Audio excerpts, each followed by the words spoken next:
श्री सीताराम सरकार की जय। श्री हनुमान जी महाराज की जय। श्री गौरी शंकर भगवान की जय। श्री अयोध्या धाम की जय। श्री सरयू महारानी जी की जय। सब संतन की जय, सब भक्तन की जय। जय जय श्री सीताराम। चाहे परिपूर्ण भक्त हो, चाहे कोई साधक हो, चाहे भक्ति में या साधना में किसी ने नया नया प्रवेश किया हो, आज का सत्संग सभी के लिए है। चाहे कोई भक्ति में प्रारंभिक स्तर पे हो, चाहे भक्ति की या साधना की किसी ऊंची स्थिति पे हो, ये सबके लिए समान रूप से है।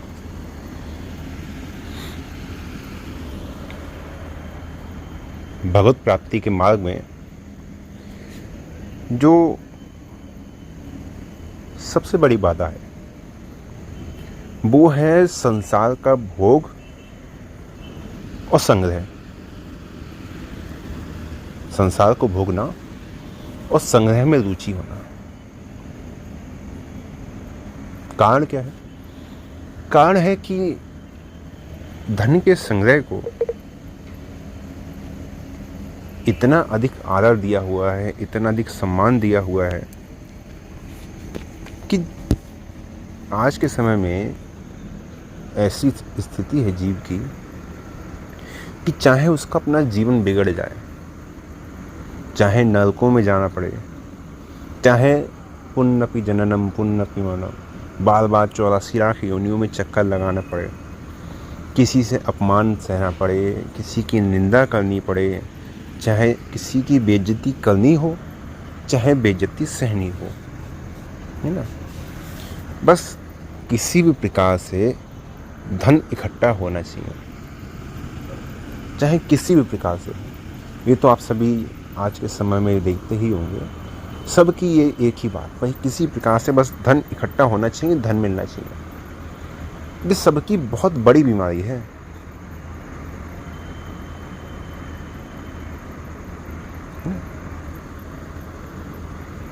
और इन सब के कारण अब जीव जो स्वाध्याय करता है ना, भगवत ग्रंथों का, सदग्रंथों का, सत्पुरुषों की जीवनी का, भक्तों के चरित्र का, चाहे किसी सत्संग का, किसी का भी यदि पारायण करता है तो उससे जो अनुभव होता है कि मुझे जीवन में ऐसा करना चाहिए, मेरे जीवन में ऐसा परिवर्तन होना चाहिए, उस अनुभव का वो आदर नहीं कर पाता। क्यों? क्योंकि उस आदर का स्थान तो धन और धन का संग्रह, भोग और भोगों का लालच इन्होंने ले रखा है। चाहे कोई कितना भी स्वाध्याय कर ले, चाहे कितना सत्संग कर ले, जब तक उसके भीतर ये इच्छा है कि मुझे कहीं से पैसा मिलना चाहिए और मैं जो भोग भोग रहा हूँ ये बने रहने चाहिए और मेरे पास संग्रह होना चाहिए, तब तक वो चाहे कितना भी बातें सीख ले, कितनी भी बातें पढ़ ले, कितनी भी बातें सुन ले, उसे उनका अनुभव नहीं होगा। भाई सीख कर कोई क्या होगा? पंडित हो जाएगा, पंडित हो जाएगा, व्याख्यान देने लगेगा, जो आजकल लोग करते भी हैं। जगह जगह इंस्टीट्यूट से शास्त्री की डिग्री ले लेते हैं और कुछ नहीं तो चलो भाई कथा ही बाँचेंगे, क्योंकि अपना अनुभव है नहीं तो क्या करें, कथा ही बचे।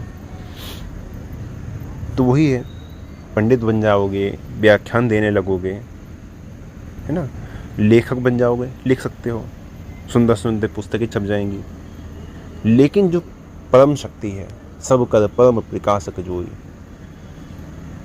वो जो परम शक्ति है ना, उसकी प्राप्ति नहीं होगी। वो जो परम शांति है, जो शाश्वत सुख है, उस सुख की प्राप्ति नहीं होगी, उसका अनुभव नहीं होगा। सीखना और अनुभव करना ये अलग अलग चीज़ें हैं, जैसे रात और दिन दोनों फर्क है। अनुभव तब होगा जब भोग की और संग्रह की जो इच्छा है वो नहीं होगी, है ना। रुपए के लिए क्या मनुष्य सोचता है, इतना हो जाए, इतना हो जाए, इतना हो जाए, और इकट्ठा हो जाए, और इकट्ठा हो जाए। जाना क्या है साथ में? एक कौड़ी भी साथ नहीं जानी है, एक कौड़ी साथ नहीं जाएगी, बिल्कुल खाली जाना है। शरीर भी यहीं रहेगा, है ना। बिल्कुल सामने की बात है, सबके सामने प्रत्यक्ष है। लेकिन फिर भी कहने से, सुनने से, समझने से, पढ़ने से ये बात अभ्यास में नहीं आती, अभ्यास में नहीं आती। और इसका फल क्या होगा? इसका फल ये होगा कि बाद में फिर जीव की बड़ी दुर्दशा होती है। भोग में, रुपए में, पदार्थों में जब अंत काल में इनमें आसक्ति होती है तो अंत में इनका ही चिंतन होता है, और कहीं इनमें मन रम गया तो फिर जीव दुर्दशा को प्राप्त होता है। सांप हो गए, अजगर हो गए, भूत प्रेत हो गए, पिशाच हो गए। एक सामान्य जन की नहीं, बड़े बड़े बहुत अच्छे जो साधक हैं, बहुत अच्छे महात्मा हैं, उनकी भी गति बिगड़ जाती है। जड़भैल जी महाराज का उदाहरण हम सभी के सामने है, और भी संतों के ऐसे उदाहरण आते हैं। एक संत की बात है, हमने सुनी हुई है। बड़े ही विरक्त थे, त्यागी थे, कोई संग्रह नहीं, धन को हाथ भी नहीं लगाते थे। इतने बड़े त्यागी थे कि धन को हाथ नहीं लगाते थे, और एकांतिक भजन, किसी से कोई सरोकार नहीं ना। अब जब ऐसे कोई संत महात्मा होते हैं, त्यागी होते हैं, तो आसपास के जो लोग होते हैं वो उनसे बड़े आकर्षित होते हैं कि ये महात्मा जी हैं, चलिए उनकी सेवा कर ली जाए, कुछ धर्म, कुछ पुण्य हो जाएगा। तो वहीं गांव का एक लड़का था, वो उनकी सेवा किया करता था। सेवा क्या, सुबह सुबह गया आश्रम में, झाड़ू पोछा, साफ सफाई कर दी, महाराज जी की सेवा कर दी, रोज़ भोजन पहुंचा दिया। एक बार उसे किसी ज़रूरी काम से शहर से बाहर जाना था, तो उसने कहा संत से कि महाराज मैं तो जा रहा हूँ।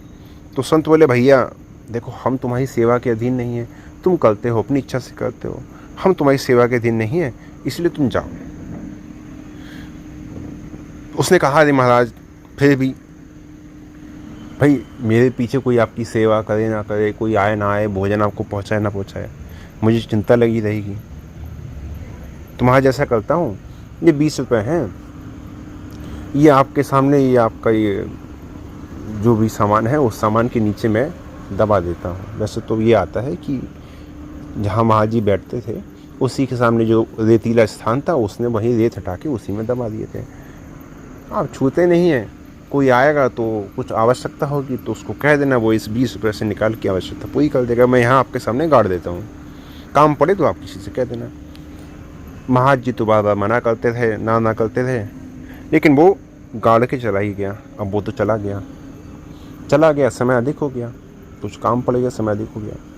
इधर पीछे संत महात्मा का, महाराज जी का शरीर बीमारी के कारण पूरा हो गया। अब मर गए तो मर के भूत की योनि में प्राप्त हो गए, है ना। अब उनके आश्रम के आसपास कोई रहे तो उसे रात में खड़ाऊ की खट खट खट की आवाज़ सुनाई दे। लोग सोचे कि क्या बात है। जब वो आया तो उसे कहा गया, अरे यार वो रात को आवाज़ आती है खट खट खट की, लगता है कोई भूत प्रेत है, लेकिन किसी को दुख नहीं देता है। वो रात्रि में बाहर रहा, है ना। वो पहुंचा, रात्रि में बाहर रहा, उसको बड़ा दुख हुआ, है ना। उसको बड़ा दुख हुआ, वो समझ गया कि होना हो महाराज जी हैं। उसने प्रार्थना की तो महाराज जी प्रेत वेश में दिखे, तो बोले कि देख, तू मरते वक्त मेरा मन रुपए की तरफ चला गया था। जब मैं मरा था तो मेरा मन तेरे रुपए की तरफ चला गया कि तू 20 रुपये गाड़ गया है, मैं किसी को बता दूं, उसका काम हो जाएगा। और उतने चिंतन करते करते मेरे प्राण चले गए। देख किस योनि को प्राप्त हुआ हूँ। अब तू यहाँ से निकाल, मैं छुटकारा पा जाऊं, और निकाल कर इसको किसी सत्कार में लगा दे, किसी धार्मिक कार्य में इसको लगा दे। उसने वो रुपए निकाले, संत महात्माओं का कुछ सेवा करी, तब जाके वहाँ से फिर बाबा जी की सदगति हुई।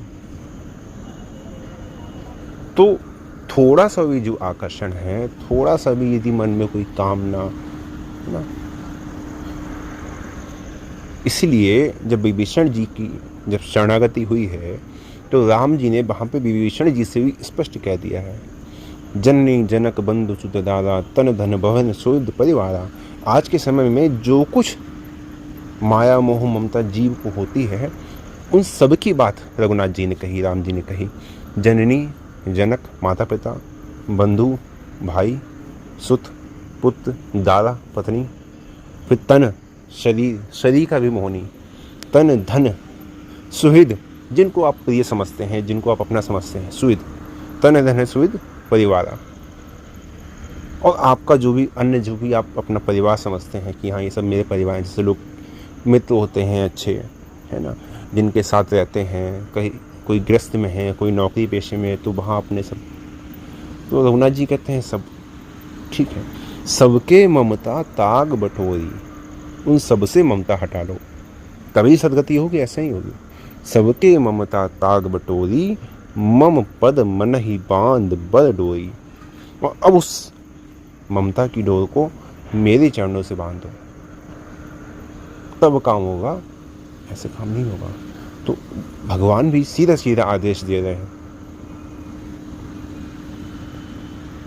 बिल्कुल सीधी बात कह है ना, एक भरोसो एक बल एक आस विश्वास, एक बस मेरा भरोसा, मेरा ही बल, मेरे से आस, मुझसे विश्वास। सुतीक्ष्ण जी के प्रसंग में है ना, सुतीक्ष्ण जी के प्रसंग में भी आया है, एक बाणी करुणा निधान की, सो प्रिय जाके गति ना आन की। जिसको किसी दूसरे की गति ही नहीं है, स्वप्न में भी किसी दूसरे की गति नहीं है, वो मुझे प्रिय है। हमें अपने धन की गति है, अपनी संपत्ति की गति है ना। तो ये समस्या है, जहाँ जहाँ मोह है, जहाँ जहाँ ममता है, जहाँ जहाँ जुड़ाव है, आवश्यकता है वहाँ से अपना मन अलग करके भगवान के चरणों में लगाने की। इसीलिए संत महात्मा कहते हैं कि संपत्ति सब रघुपति के आही। जब भरत जी को राज मिला है तो भरत जी ही मन में विचार करते हैं कि संपत्ति सब रघुपति के आही। ये सब संपत्ति रघुनाथ जी की है, हम कौन से हैं, हम सेवा करने वाले हैं। जैसे अभी 2 दिन पहले सत्संग हुआ था, तब मैंने आपको कथा बताई थी ना, एक राजकुमार, उसके जब गुरुकुल में गया तो जो गरीब तबके के जो उसके मित्र थे, उसकी प्रजा में वो बने थे, फिर लौट के आया तो फिर सबको 3-3 दिन के लिए राज्य दिया, तो उसे अपने पास रख लिया जिसने उसके राज्य देने पर उसके राज्य की संपत्ति का सदुपयोग किया, प्रजा का भला किया, उसको प्रजा के कल्याण में लगाया।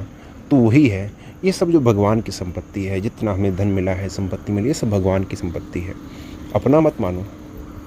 और ये भी नहीं कहते कि चलो भैया सब में आप दान ही कर दो, लुटा दो। जो आपका परिवार है ये भी भगवान के जन है, ये सब भगवान के जन है, सब स्वरूप में मान लीजिए, सब स्वरूप में भगवान है, या ये मान लीजिए कि भगवान के जन है। अब उस भाव से उनकी सेवा कीजिए, उनका पालन कीजिए, आपके परिवार का पालन हो जाएगा ना। आप पहले भी कर रहे थे, आप अब भी कर रहे हैं, आप पहले भी कर रहे थे, आप अब भी कर रहे हैं, लेकिन पहले आपका अहम था कि मैं कर रहा हूँ, मैं कर रहा हूँ, तब भले ही वहाँ पे आपका भाव शुद्ध ना हो, मैं हो, अहम हो, और उस समय भले ही आपसे कोई त्रुटि हो जाए, लेकिन वही परिवार के जनों को जब आप भगवान का जन मानेंगे, अब काम तो वही होगा, वही बाहर कमाने जाना, वही आपकी तनख्वाह, वही परिवार के लोगों पे खर्च करना है, परिवार के लोगों की सुख संपत्ति का ध्यान रखना, काम तो सब वही होगा, लेकिन अब शुद्ध भाव से होगा कि अब ये भगवान के हैं, ये सब भगवान का परिवार है, सब भगवान के जन हैं। अब आपसे सेवा में त्रुटि भी नहीं होगी, और सेवा भी उत्तम रूप से होगी, कि अब भाव भगवान के जनों का हो गया कि सब भगवान के भक्त हैं, सब भगवान की संतान है। भाव परिवर्तित हो गया ना, भाव भी परिवर्तित हो गया, काम जो हम कर रहे थे वही कर रहे हैं, लेकिन हमारा चित्त निर्मल हो जाएगा, शुद्ध हो जाएगा, और हमारे मन में न भोग वाली इच्छा आएगी, न संग्रह वाली इच्छा आएगी, केवल एक भगवान का स्मरण कि सब भगवान के हैं। जब भगवान का मानेंगे तो धीरे धीरे अभ्यास में आते आते आते आते वो जो अभ्यास बनेगा ना, वो अभ्यास सदा के लिए फिर भगवत चिंतन वाला हो जाएगा। ये भगवान, ये जो पत्नी है, पिता है, माता है, पुत्र है, ये सब भगवान की संतान है। मुझे इस प्रकार से इनका पालन करना है। क्यों? क्योंकि भगवान ने मुझे जिम्मेदारी दी है। मैं भगवान का अपना हूँ, मैं भगवान का अपना जन हूँ, भगवान का निज सेवक हूँ। तो ये भगवान की संपत्ति है, सब भगवान के जन है, इनकी सेवा करनी है। इस प्रकार से समझे ना। तो ये है बात, यही है कि अंत में ना जाने शरीर में कहाँ वासना रह जाए, है ना। कहीं किसी संपत्ति में, धन में, किसी आभूषण में, किसी जन में, और कहीं भी ना रहे तो हो सकता है इस शरीर में ही रह जाए कि मेरा ये शरीर न छूटे। इसलिए हम साधक हैं, हम भक्त हैं, हम जितना अधिक सावधान रहेंगे ना उतना अच्छा है। और उसमें भी जो शरीर है ये तो मूल है। इसमें अहमता, इसमें ममता तो बिल्कुल नहीं रहनी चाहिए। जब अहमता होती है, इसमें ममता होती है, तो फिर निर्वाह की इच्छा होती है, अब इसको बढ़िया बढ़िया चीज़ मिले, निर्वाह की इच्छा होती है। और फिर इच्छा, जब इच्छा होगी तो फिर शरीर से जुड़ी कामनाएं भी उत्पन्न होंगी, जो फिर बाद में बाधक बन जाएंगी। मान लीजिए चलिए आज शरीर है, ठीक है, आज हम सभी स्वस्थ हैं, सत्संग में हैं, सब स्वस्थ हैं। कल को किसी का ऐसा प्रारब्ध हो, ठीक है, कल की तारीख में ही किसी का ऐसा प्रारब्ध हो कि इसका शरीर पूरा होने वाला हो, किसी एक्सीडेंट में, किसी बीमारी में, हार्ट अटैक में, किसी भी प्रकार से उसका शरीर पूरा होने वाला हो। अब क्या है, वो तो अचानक से होगा। अब अचानक से होगा और भगवान के लिए चित्त नहीं है, भगवान में बुद्धि नहीं है, भगवान में मन नहीं है, भगवान का स्मरण नहीं है। किसी काम के लिए जा रहे हैं, किसी भी काम के लिए जा रहे हैं, मान लीजिए धन कमाने जा रहे हैं, या कुछ बाजार में कुछ खरीदारी करने जा रहे हैं, मान लीजिए सोफ़ा सेट लेने जा रहे हैं। अब सोफ़ा सेट लेने जाएंगे तो सोफ़ा ऐसा होना चाहिए, मजबूत होना चाहिए, गुदगुदा हो, ठीक है। अब क्या है, अब भाव क्या परिवर्तित करना है, काम वही करना है।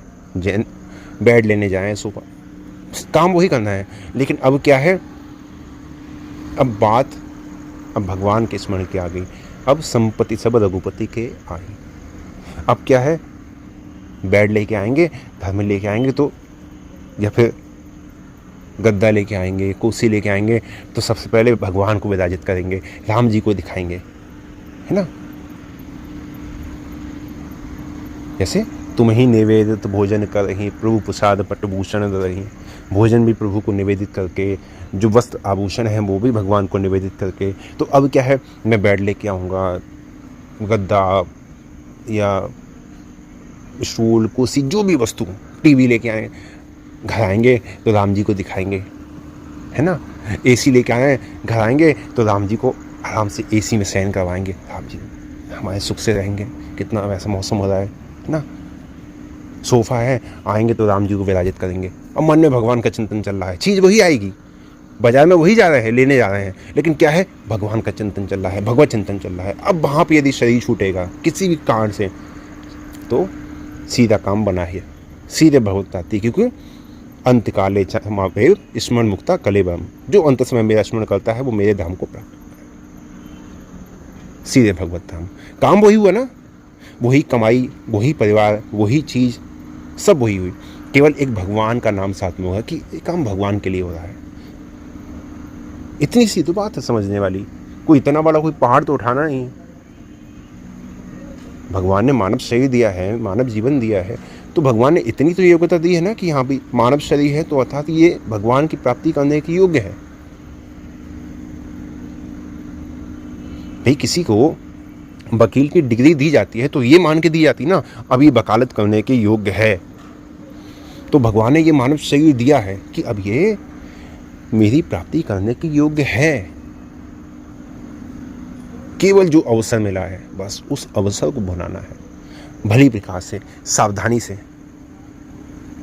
और नाम जप करो, हमेशा भगवान से प्रार्थना करो कि प्रभु बस आपकी कृपा बनी रहे और हर समय आपका स्मरण बना रहे। इतना काम हो जाएगा तो सारा काम हो जाएगा, फिर किसी बात की कोई चिंता नहीं। और आज के लिए यहीं विश्राम देते हैं। जय जय श्री सीताराम।